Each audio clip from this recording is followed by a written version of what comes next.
you want to know how to make money in a homestead, I'm going to show you what I do. Hi, I'm Terry with Everything Homestead. I have a few things that I do to create some income for my homestead here. And if you think it's going to be a get rich quick situation, you're wrong. If that's what you're looking for, you can keep looking on YouTube for a different video because this isn't it. But I have some ideas to help maintain the standard of living that I have and to kind of try to not lose money in everything that I do. And I have a couple of different things to show you. So the first thing that I have, obviously behind me you can see I've got some chickens here. So the chickens, a lot of you, I mean, you all know you can sell the meat, you can sell the eggs. I do some of that. Most of the stuff, I'm just raising these chickens primarily for myself and my family. In the past, I've sold fertilized eggs. I've done that a little bit, and there's some decent money to be made doing that. But the market is, it's kind of hard to find people to buy these all the time, so it's not a consistent form of income. But they do very well, especially with these particular breed of chickens. One of the obstacles that I have here, where I live in this part of the world, is I have a huge population of Amish around me. There's thousands of families within a 20-mile radius where I live, so that drastically changes what I can sell around here, because I got a lot of competition. They're doing the same thing that I'm doing as far as trying to make money. So there's a lot of this stuff, you have to keep that in mind. Probably will work where you're living, but where I'm at, you just have to adjust. And even in the Amish community, they have to adjust a lot of times to how they operate.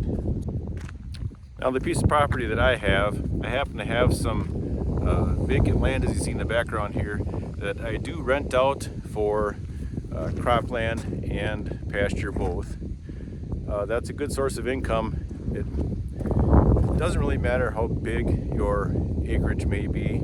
If you know, I have probably 15 acres that I rent out. It's not a huge amount as far as farming goes, but it doesn't really matter, because if you happen to have, even if you have a half acre or an acre, I would even recommend, if you can, rent out different plots for people to garden in. That'd be an easy way. All you'd have to do is till it, maybe fertilize it for them, but that'd be an easy way to create some income there.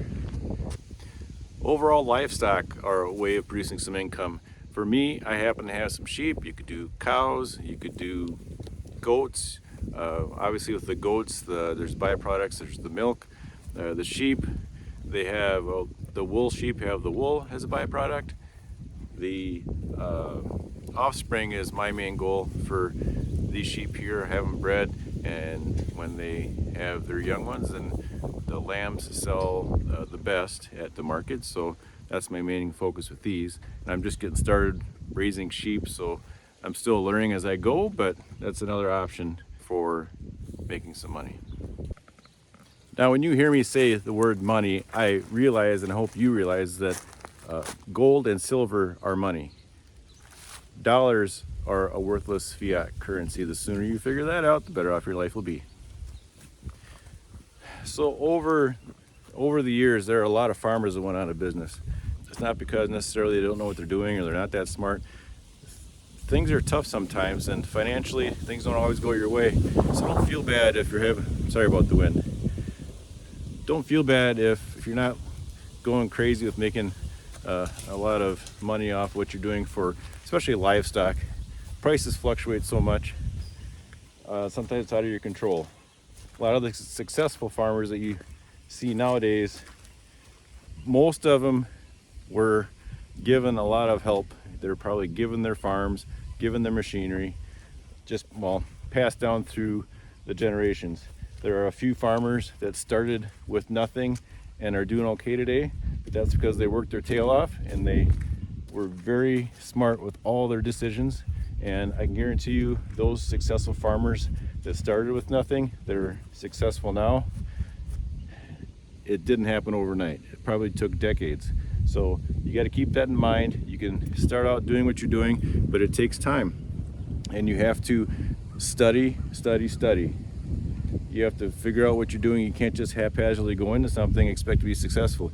You really got to get into whatever you're going to do to be successful. Next thing that I have for you is firewood. Now with firewood, there's a lot of different types of wood. You got to know the difference between what's face cord, full cord, and so on if you're going to go to sell this stuff. The market for this fluctuates quite a bit too. Depends on where you're at. Where I'm at in this part of the world, well, when the sickness hit our world a couple years back, the price of lumber skyrocketed, and the Amish around me do what they do. They adjust, they adapt, and so they all opened up lumber mills.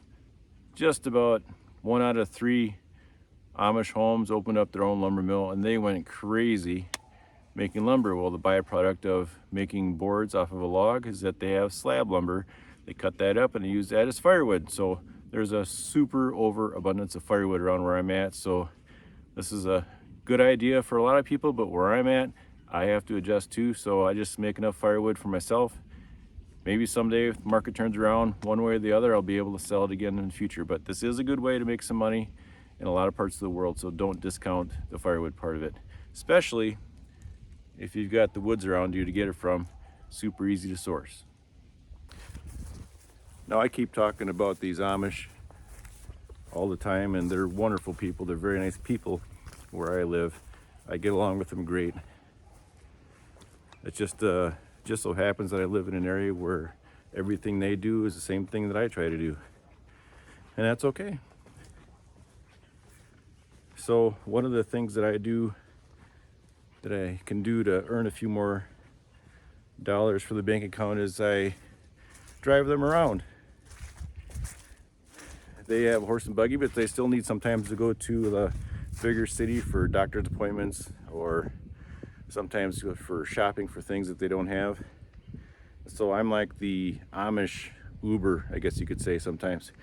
I don't do it a lot because I'm pretty busy with what I'm doing, but I do it on occasion. And it probably brings in a couple $100 a year because I don't like to overcharge them. I mean, they pay for my gas and then some of my time, but it is another source of income, especially if you live around people who don't drive. And it's something that a lot of times I can fit into my schedule for what I'm doing day to day. The next thing that I have is growing produce and selling produce. And in the background you can see I've got my greenhouse, which I'm still in construction on, and I'm walking through a lot of mud and I'll probably fall on my face here in a minute. My greenhouse under the tarp right now. I'm hoping in a couple months I can get at this and get it done, start growing things. But when I start doing that, it's going to be a year-round growing facility. So I think I'll be the first one at the farmer's market year to year with very nice tomatoes or whatever I'm growing in there.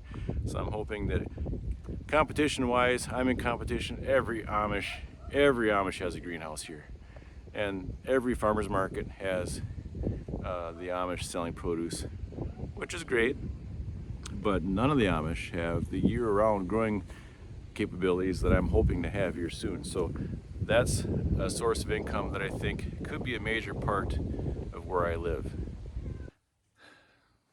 On to the next way to earn a little income is trapping. I used to do this quite a bit with raccoon, fox, coyote, beaver, mink, a lot of those different fur-bearing animals. And just like everything else in the world, the market dropped out of that too. And so for the last couple of years, I haven't been doing it because the bait costs more than the animal that I can get out of the deal. So it's an option though. The market will turn around. Markets always go up, markets always go down. Right now they're down, so when they come up, I'll be ready. Got quite a few traps, trapping supplies. I'm going to use them to add a little bit more income. And it's also, when you have your own place out in the country, you kind of need these things for the nuisance animals that come around. It's just the reality of things, and it's a good skill to learn. It helps you in a lot of ways to manage the wildlife around you. Oh, I almost forgot. If people know that you trap, they're gonna look you up. They're gonna say, I've got a woodchuck, I've got a skunk, I've got a coyote problem, I've got this. And there's a stream of income there too. It's called nuisance animal removal. You can go in but you don't want to charge people for trying. Basically, you would just charge the people per animal that you remove. You can just snap a picture of the ones you have and show them, here I got 3 raccoon out of your shed. I've got these mink away from your chickens. I shot 3 coyote, and they'll pay you per head. And if the fur prices are down, that's an alternative way to still stay in the trapping game and create some revenue. Something you always have to keep in mind is that if you're growing your own produce and have bushes for raspberries, blueberries, or and then you have apple trees, pear trees, and all that kind of stuff, you grow that food yourself, that's money that you're saving from having to go to the store and buy those things. Every time you pick a bowl of blueberries, you saved $3, $5, $10 right there. Every time you get a thing of apples, you're saving that money there. So don't discount that just because it's not revenue coming in. It's that old penny saved, penny earned situation. Don't discount that. You might think, well, I'm not doing much, but you are. You just don't see it in the terms that you're thinking as far as receiving money from somebody else. You're saving money for yourself. Since I'm standing here, I see one other method of revenue that I have. It's not a big one, a couple $100 a year. I fill up my trailer a couple times a year with scrap metal, send that off to the recycling area, and they pay you per pound. You don't get much, but it's a small amount of money. It's a good way to get rid of the scrap that you come around. You see, I got a washer and dryer that are completely shot. What else am I gonna do with them except for, well, I can have them recycled and get a little bit of money on the side. So a trailer like this will probably get me $30 probably. A lot of the times you can find this stuff sitting alongside someone's curb.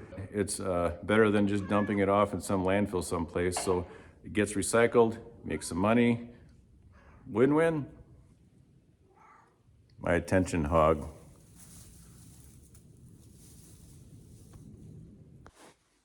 Now, my situation where I'm at here, my wife is the main wage earner in our household here. That's just the way we're set up at the current time.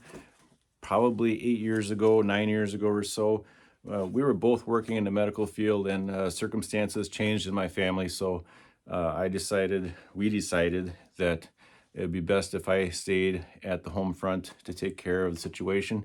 And I don't regret it at all. And in hindsight, it was tough times back then for what we were going through, the whole family was going through. But in hindsight, it turns out to be probably more of a blessing than anything.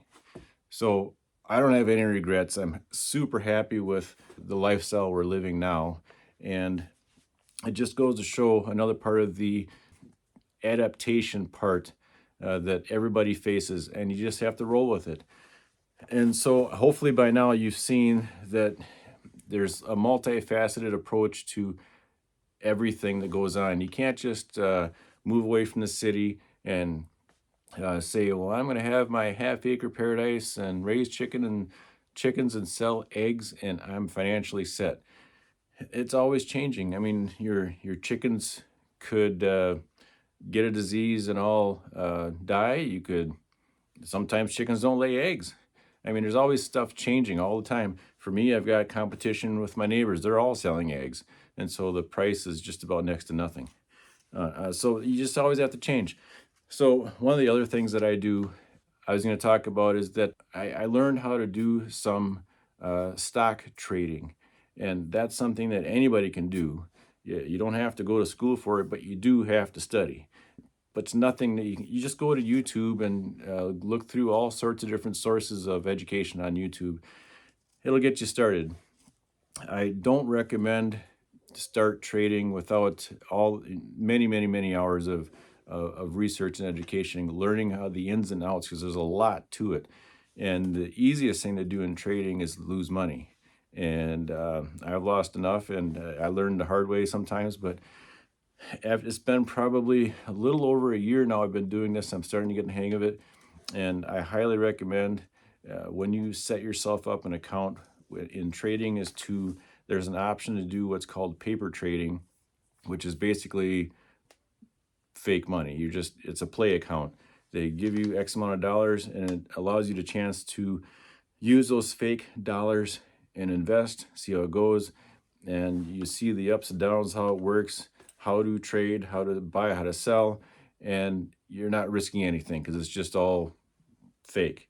And so it's a really important step to take when learning how to trade. But once you learn how to do it, it could be one more aspect of the overall income picture that you're looking at.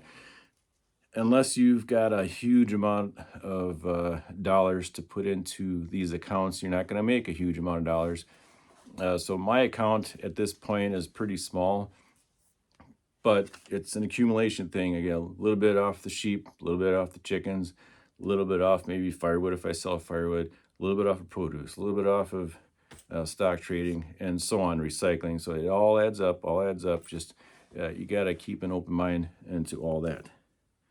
And the last thing that I'm going to leave you with is what I've been doing for many years is that I've been buying things and reselling them on eBay. And it's worked pretty well for me over the years. It's not going to make you super rich, but it can keep the revenue coming. It depends on however much you put into it, you'll get out of it. Just recently, I'm trying to help the family estate in a situation where there's a bunch of items that need to be sold. And so I volunteered to sell these things. And it's kind of a big thing to take on, but I don't mind doing it. But I've learned just in these last few days, I spent the better part of 3 days going through these items, listing them on eBay. You do some research to see how much money they might bring. You try to, whether it be an auction or just a buy it now price for each item. You go through and try to sell them. But I've learned that the amount of time that I spent doing this, I started selling things. And I was like, wow, I spent this much time doing it. I just made $100. This much time doing it, $200. And if you really get at it, you can bring in some steady income if you keep at it. You have to put a lot of time into it. But at the height of me selling on eBay, I was probably bringing in about $100 a day off of sales. It was just pretty much stuff I would do in my own time, my off time. I don't have any set schedule, so if I get a free hour, 2 hours in a day, I would do it. Now I've been busy doing other things, so I'm not doing eBay as much as I used to. Buy something that's antique or collectible. They sell the best. Make sure it's not broken or wrecked or smells like cigarette smoke. They'll sell really well. And the lighter the item weight-wise, the better, because shipping is a big factor in eBay, whether someone buys it or not. You don't want to buy a 50-pound weight that's 100 years old. It's collectible, but you try shipping that. It's going to cost you a fortune. Beanie Babies. I mean, that's part of the estate I'm dealing with right now. Some of those, they're perfect if you're into those kind of things because they're just a couple ounces in weight. The postage is minimal, and they're highly collectible still. I don't know who wants these, but they're highly collectible.